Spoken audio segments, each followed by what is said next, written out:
Kwa hiyo nikutie moyo, usishtushwe na taarifa ya kwanza. Taarifa lazima zije. Zinapokuja, jambo la kwanza ambalo nimejifunza kwa Hezekia, hakuwa na papara ya kuzunguka huku na kule.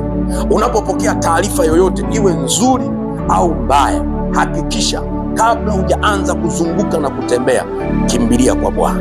Anasema katika ule mstari wa 2, basi Hezekia akajigeuza, akaelekeza uso wake ukutani, akamwomba Bwana. Taarifa yoyote inapokuja kwako, jambo la kwanza la msingi, hakikisha unaipeleka mbele za Bwana.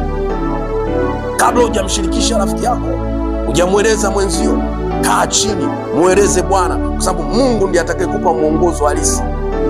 Maanake Hezekia hapa angewaambia watu wa karibu wake, kuna watu hawampendi, kuna watu hawamwazii mema, wangeanza kushona na sanda, wangeanza kutengeneza na eneo, wakaanza kuwaza namna ya mahali watakapomzika, wangeanza kumwambia, hebu andika ulisi mapema, itakuwaje, itafanikaje? Anza kuandika mapema, anza kutengeneza mapema, tuandikie nani atachukua nini, nani atachukua nini, nani akae mahali pako, andika mapema. Lakini kabla ya hapo, Biblia inasema aligeukia ukuta. Taarifa yoyote inapokuja kwako, jambo la kwanza, mwelekee Bwana, mrudie Bwana, mgeukie Bwana.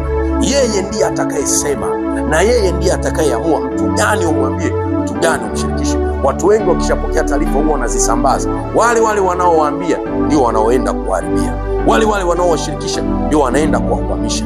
Mungu amenituma kwako, iko taarifa ya pili. Kwa hiyo taarifa ya kwanza inapokuja, usiwe na papara, tulia, peleka mbele za Bwana. Unapopeleka mbele za Bwana, Mungu ni mwaminifu, Mungu ni mwenye nguvu.